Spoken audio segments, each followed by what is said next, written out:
After returning from a week-long international trip, I was pleasantly surprised when my mother-in-law, Linda, called me with an air of victory. She mentioned something about a $30,000 windfall we had apparently saved.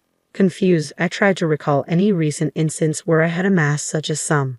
As a freelance jewelry designer, I maintain a savings account for unexpected expenses, but I certainly don't keep large amounts of cash around. My bank card was securely with me, and normally, no one else has access to withdraw such a substantial amount from my account. He gave it to me, so I took it from the sideboard drawer, Linda declared over the phone, leaving me bewildered. Before I could understand more, she quickly thanked me and hinted at counting on me for future financial help before hanging up. I was left puzzled about the missing $30,000 until Kevin, my husband, returned home and cleared up the confusion. It was a misunderstanding. However, a month later, Linda bombarded me with numerous calls. I chose to ignore them initially, but the constant ringing eventually compelled me to answer. Over 60 missed calls displayed on my phone screen was disconcerting. As I picked up, Linda's shrill voice filled the room, accusing me of ignoring her. Her tone suggested she felt wronged, but to me, it was merely the consequences of her assumptions. My life as Mary, a 35-year-old busy freelance jewelry designer wanting children but overwhelmed by work, is shared with my equally busy husband Kevin. He originally had a corporate job but now assists me in managing my growing design business. Early in our marriage, my designing gigs were sparse, and we largely depended on Kevin's steady income. Now, as my business flourishes, our roles and responsibilities have evolved, but so have our challenges, like dealing with unexpected family misunderstandings about money. As I neared the age of 33, my career as a jewelry designer had begun to flourish, necessitating better organization of my increasingly hectic schedule. Sensing the growing demands of my business, Kevin, who was well placed in his company and on track for promotion, made a bold decision. He resigned from his job to partner with me, applying his skills in management to our joint venture. Together, we secured contracts with prestigious international brands, enhancing both our professional and personal lives. However, managing success came with its unique set of challenges, particularly involving Kevin's mother, Linda. Living alone in the family home, she perceived our lives through a lens of luxury and often approached us with financial requests. "You always seem to be living so lavishly. I'm jealous," she would comment. As part of my role, attending product launches and dinners with executives was routine, yet Linda saw these obligations as mere leisure. Her requests grew more personal over time. "I'm going to throw a party for my friends soon. Can you give me some money for it?" she asked on one occasion. Although it might appear that we could easily afford such expenses, maintaining our business image was costly and filled with obligations that we couldn't ignore. We weren't living in luxury. These were necessary aspects of our work. Despite my repeated refusals, Kevin, being her son, would occasionally acquiesce to demands, reasoning that a little financial help was a small price for peace. "If giving her a little money keeps her quiet, then it's worth it," he'd argue, finding it simpler to appease her than to have her work disrupted. Yet Linda's demands only escalated. Recently, she expressed a desire for a new dress for an upcoming gathering. Just the other day, Linda came over and pestered Kevin. "Wouldn't a two-piece suit work? We've been asked to buy clothes before," she said. There might be cheaper options, but what Linda wants is certainly not cheap. I explained to her that her rebuttal was that it was a fancy party, and she couldn't be the only one dressed in old clothes. Furthermore, she insisted on a matching bag, leaving us exasperated. To manage her frequent requests, Kevin had previously set up a credit card in Linda's name, instructing her to use it for her expenses. Initially, she overspent significantly and was cautioned by Kevin. Although he asked her to inform us before making significant purchases, she continued her extravagant spending. This pattern of financial demands has left both Kevin and me at our wits' end, trying to balance the delicate act of supporting family while maintaining the integrity and sustainability of our business. I discovered an exquisite ring and couldn't resist purchasing it, though I regret not informing you beforehand. Unfortunately, the bill was exorbitant. If spending is going to be this unrestrained, perhaps it's best to return the card. We simply cannot cover these costs. The credit card was in Linda's name, but Kevin was the one managing and paying the bills. Linda seemed to misunderstand the purpose of the credit card, treating it as if it were an unlimited resource. She didn't grasp that every purchase made would eventually need to be paid for, and since the money wasn't coming directly from her own pocket, she continued to use it freely. Recognizing the need to curb her spending, Kevin decided to set a spending limit on her card. This led to Linda storming into our home one day, frustrated and complaining. "What the heck? I couldn't pay for my shopping the other day," Linda complained. "Why?" "We explained that your excessive spending was straining our finances, which necessitated lowering your monthly limit," Kevin replied, trying to maintain some peace. "It's still enough, right? But you two are still dressing up and going to fancy places. How is what I'm doing any different?" Linda protested, viewing our activities as purely recreational. "That's part of our job, Linda. If that's a job, then what I'm doing isn't any different," I explained. "It's unfair that only you two get to have all the fun," she argued. While it's true that our work involves attending product launches and parties in luxurious venues, these are professional obligations, not leisure activities, despite her misconceptions. Setting a spending limit on Linda's credit card seemed to have calmed the situation somewhat. Occasionally, Linda would visit and air her grievances to Kevin, but overall, life proceeded without major disruptions. As the end of the year approached, an exciting opportunity presented itself. A foreign brand manufacturer approached me with a proposal to expand our business dealings by relocating our base overseas. The prospect thrilled me, as it could potentially elevate me to the ranks of top-tier designers. Kevin, ever supportive as my manager, was all for taking the leap. "It's a chance we have to take," he affirmed. However, the prospect of moving abroad brought a new concern. Linda. Given her past behavior, it was a legitimate worry that she might insist on joining us overseas. The idea of living internationally was appealing, yet the thought of dealing with Linda's demands in a new country was daunting. When we shared our plans to move overseas for work with Linda that weekend, she responded exactly as we predicted. "I want to come too," she declared, assuming our move would be an endless vacation. "We're going there for work. It won't be as leisurely as you think," Kevin tried to clarify. "You're trying to trick me. You plan to live even more lavishly there without me watching," she accused. "We're not moving there permanently. We'll come back after our work is done," I assured her. I explained, trying to ease her concerns. "Yes," she retorted, "you're saying that, but you're planning to leave me behind, aren't you?" Exhausted by this repetitive argument, both Kevin and I were weary. In an attempt to compromise, Kevin suggested, "Okay, we can't take you with us, but how about we pay for a week-long trip for you instead?" Linda perked up at this. "Really? Are you sure? We'll cover your flight and hotel, but you'll need to manage the rest," Kevin affirmed, pleased at least for the moment. However, the peace was short-lived. A few days later, while Kevin was preoccupied with the overseas move arrangements, Linda dropped by unexpectedly. "Hey, Mary," Kevin said, "but I want to shop over there too. Can you give me some money?" she asked. "What about the card that Kevin gave you?" I inquired, knowing she had a designated credit card for such expenses. Linda's face fell. "That's the thing. Kevin finally took it away from me the other day," she admitted. It appeared she had been reprimanded for overspending, and anticipating the challenges of managing finances with different currency rates overseas, Kevin had confiscated the card. "I don't have that kind of money on hand either. I can't give you money without Kevin's approval." "Can you ask him?" I suggested, knowing full well Kevin's stance. "It's no use asking him. That's why I'm asking you," she pressed, raising her voice in frustration.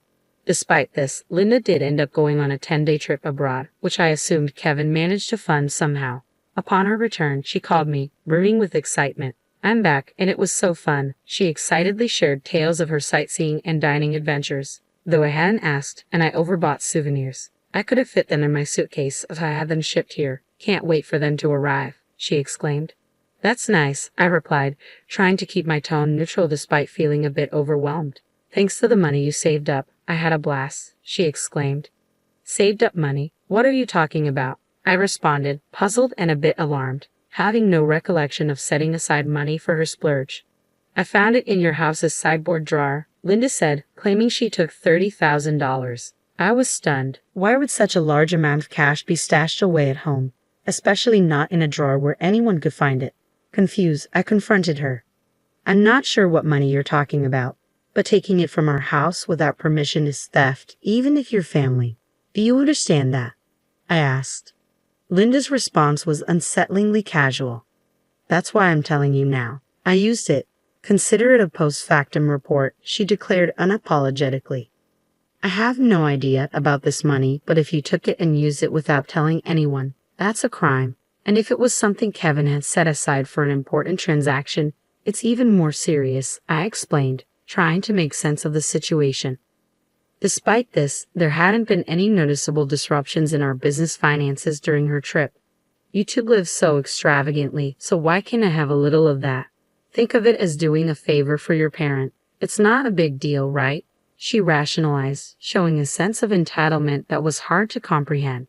It's one thing to ask for help from your son and his wife, but this is not how you should behave after taking someone else's money, I replied, still in disbelief.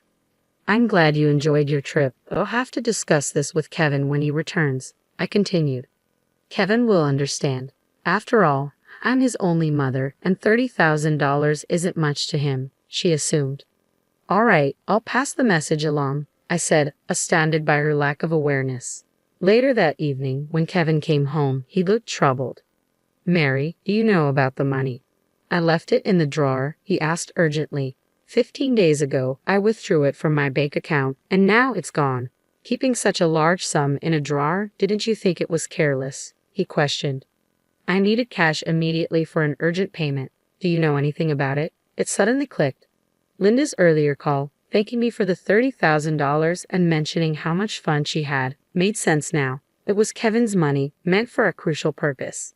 Kevin, today Linda called, thanking us for the $30,000 and saying she had a blast with it. I didn't understand what she meant until now. I explained, piecing everything together. So it was Kevin's money, but what was such a large amount meant for? I asked. Hey, if it wasn't for a business payment, we've been doing bank transfers for a long time, right? Why cash all of a sudden? I questioned, trying to understand the whole scenario while dealing with the ramifications of Linda's actions. I was aware it was Kevin's money that had disappeared, but the full context was still unclear to me. Linda, it turned out, had taken the money without informing us, and I needed to understand why. I asked Kevin, puzzled by the situation. Kevin began to unravel the backstory.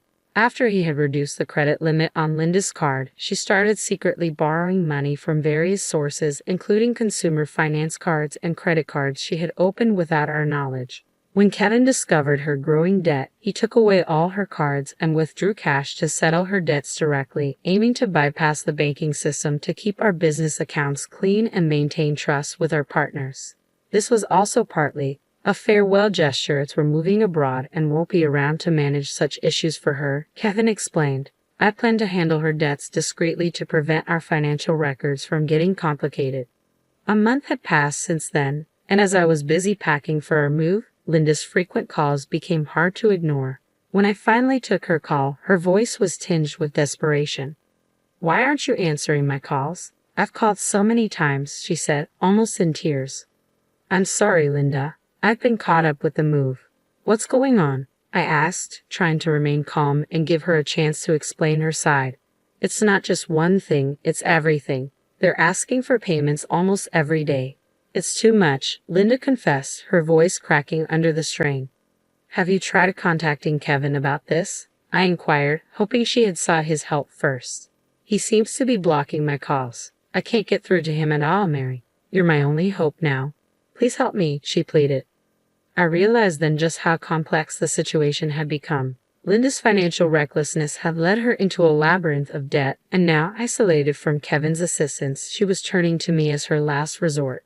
As we prepared to start anew in a foreign country, the challenges of dealing with Linda's financial chaos loomed large, demanding immediate attention before we could fully focus on our new beginnings.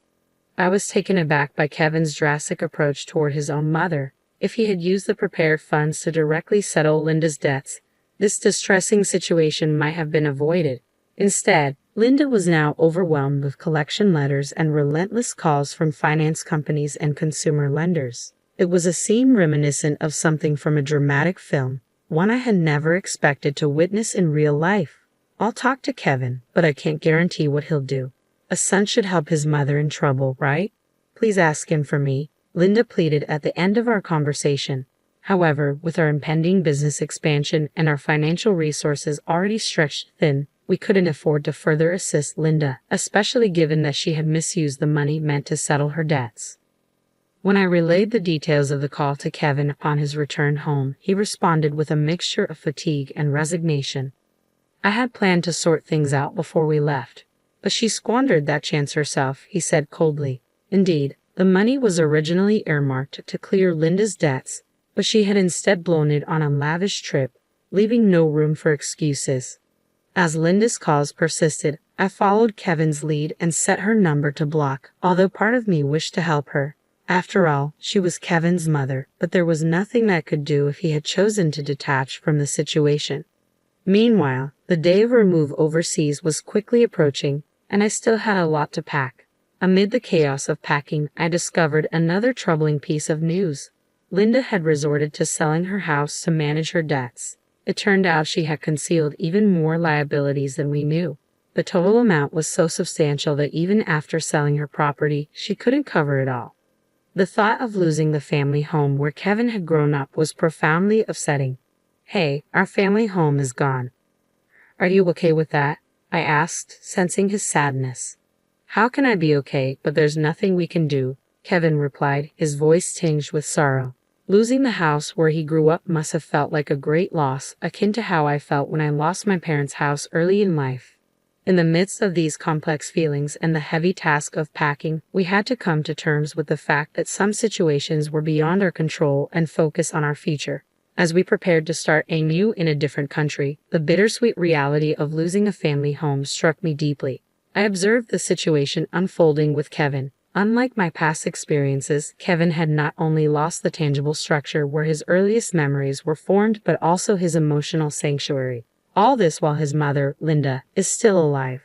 It's an indescribable feeling, the mixture of loss and displacement, especially under such painful circumstances, I thought.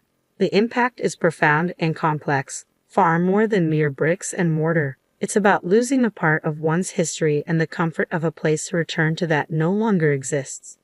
Linda, now residing in a modest apartment, faces the daily grind of managing her debts. She works part-time, a challenging reality given her age. Employment opportunities for the elderly are not just limited, they're often physically demanding and less rewarding. This stark new reality for her is a drastic shift from her previous life, believed to be filled with unchecked spending and financial freedom. Though sympathy naturally arises seeing her struggle, it's tempered by the knowledge that her situation is the direct result of her own financial imprudence. Life teaches us that actions have consequences, and Linda's case reaffirms the harsh truth that financial responsibility is crucial at any age.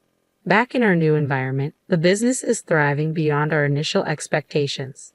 The move overseas has catapulted our brand into the international spotlight, bringing in a flurry of inquiries and offers from various corners of the globe.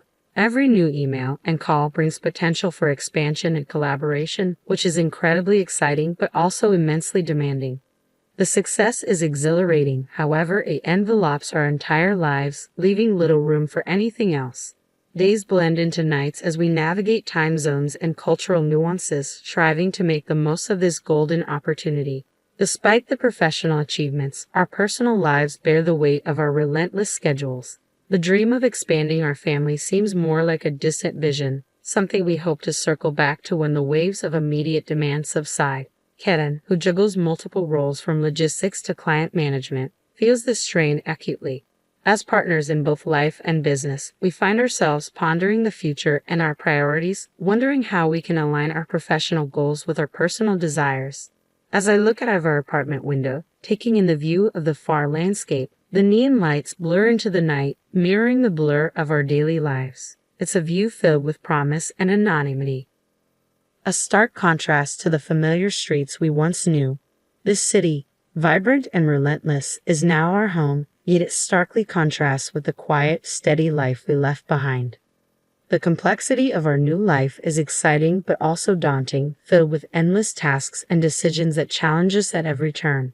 Navigating this new chapter, I often find myself reflecting on Linda's situation and the broader implications of our familial and financial decisions. It's a continuous learning curve, understanding how deeply intertwined our choices are with the fabric of our lives. Each decision, each sacrifice, and each success shapes not just our immediate circumstances but also the legacy we leave behind. As we build this new phase of our life, we remain mindful of the delicate balance between achieving success and maintaining the relationships that define who we are beyond our business achievements.